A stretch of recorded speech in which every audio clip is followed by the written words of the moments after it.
So you turn 30 and it's just much harder for you to lose weight as compared to your 20s. And the same old saying is true that your metabolism is much slower compared to your 20s. So you're trying to lose the same 10 and 15 pounds and it just doesn't work the same with previous diet and with the way that you did in your 20s. As a woman in my 30s and also as a physician, I've tried these methods. I've developed a foolproof way of losing weight in my 30s and I'm gonna show you how. So this video is broken down into 3 different parts. Part 1 is the mindset, part 2 is the process, and part 3 is the diet. So feel free to skip toward the session that you're interested in. So part 1 is the mindset. Now, as a woman physician in my 30s, I understand the firsthand of not being able to lose even 10-15 pounds, even though I can easily do them when I was in my 20s. You have to understand that your body physiology changes throughout time. You no longer possess the same metabolism as you used to have in your 20s, but you're still eating the same amount of food. Your hormone changes, your work-life balance changes. You may be having a family, you may have children, you may not sleep enough, and that contributes to your weight gain, frankly. And most importantly, because of your insulin's resistance. If you watch my channel, you would know that I am a biggest advocate for intermittent fasting, and that is what I use to help reduce my insulin. Now, another thing you need to understand about mindset is that you have to, even though I don't care if you're 300 pounds, 400 pounds, 500 pounds, or just slightly overweight, you have to understand that you can do it, you can lose the weight. Now, Jen Steffen, which is my favorite author, she wrote the book Fast Feed Repeat. I believe she lost 80 pounds using intermittent fasting. So if she can do it, so can you. The last thing I want to talk to you about mindset is that you have to understand that this is a long game process. What it means is that you didn't add on 50 pounds, 100 pounds, 20 pounds overnight. So you can't expect to lose all of them in the next week, in the next month. So if you're online and these videos are saying lose 30 pounds in 1 week, you know that's essentially almost impossible. So I would say that, for you to be able to lose weight appropriately, you need to give yourself time. You need to give yourself grace.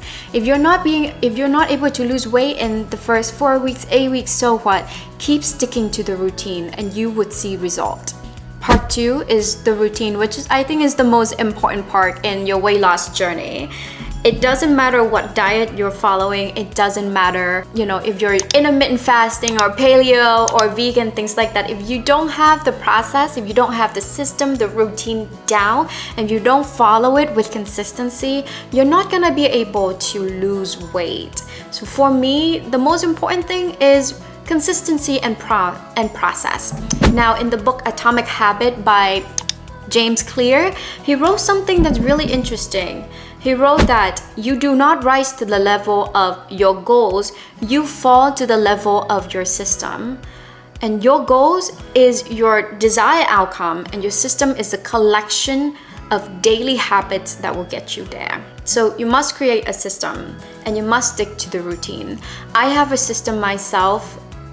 I use apps. I do intermittent fasting, and I have this system where I combine intermittent fasting and sleeping together. So if I want to fast for 16 hours, I sleep for 8 hours, I fast for 8 hours, and then I start eating. So I don't eat right after I wake up. I wake up, wait for 8 hours before I start eating. So that is one system, one routine that I stick to every single day.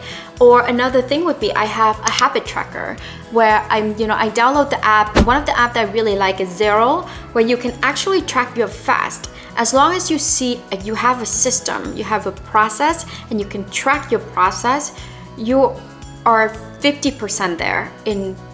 You're already on your way to success. Now, part 3 is the diet. If you don't know already, I am a physician and I love intermittent fasting. Why do I think it works? It's because it reduces the insulin amount releases throughout the day, and instead of using energy like sugar that you just ate for breakfast, lunch, snack, etc., you can actually tap into your fat storage and use that as an energy source. So I was able to lose about 15 pounds when I started using this system, which I think really works. Now, I'm not saying that just because you're doing intermittent fasting doesn't mean you should cut down on the amount of food that you're eating. You can condense the amount of time that you're eating. So let's say you're eating a cheeseburger for breakfast, a cheeseburger for lunch, and a cheeseburger for dinner. You can eat 3 cheeseburgers, although I don't recommend it. When you first start out, you can eat 3 cheeseburgers in a shorter amount of time. If previously you eat it within 12 hours window, now I would condense it to an 8 hours window, maybe from 12 p.m. to 8 p.m. or so. Another important thing is that when you first start out, you have to start slow, okay? So for intermittent fasting, people like to jump into 1 meal a day or like 36 hours fast. That's too much for you. If you're used to eating breakfast, lunch, dinner, and then snacks in between, and you start eating from 7 a.m. to 11 p.m. at night, then you should start condensing your window one at a time. So I would usually start, when I started, I do 12 hours. So I would start, if I wake up at 7, I would start eating from 8 a.m. to 8 p.m. I eat the same amount of food that I had before I do intermittent fasting. I just condense them. Now that is to get you started, but for you to really show process, you should start at 18 hours fasting and 6 hours feast. And for you to be able to do that, you have to do it slowly. So you start from 12 hours fast, 12 hours feast. You're gonna reduce it to 16 hours fast and 8-hour feast. What I did in the past is that, I sleep for 8 hours and then I wake up, I don't eat for 8 hours. And which basically what I meant is just skipping breakfast. If I wake up at 7 o'clock, I don't eat lunch. I skip breakfast and I eat lunch 8 hours later, which is around 3 p.m. I started eating at 3 p.m. That's it. And then you go to bed. Or what you can do is that you can kind of split it in half, right? Like 4 hours before bed, 4 hours after you wake up. So what happens is that if you go to bed at 10 p.m., you can stop eating at around 6 p.m. Or if you wake up at 8 a.m., then you can start eating at around noon. So if you're just starting intermittent fasting and you're trying to condense all the hours into a smaller, shorter eating window, I would suggest that you don't change your diet right away.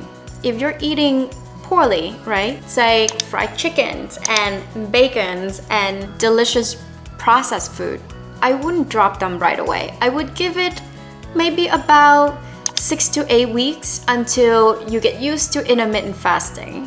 And then I would start introducing healthy food like, vegetable or healthy fruit or, lean meat that is a non-processed food and other non-processed food that would help improve. So I would start slow and then I would start tweaking or change my diet a little bit every 2 to 3 weeks or so. That way you get used to your intermittent fasting, but it's not so hard that you would want to give up right away.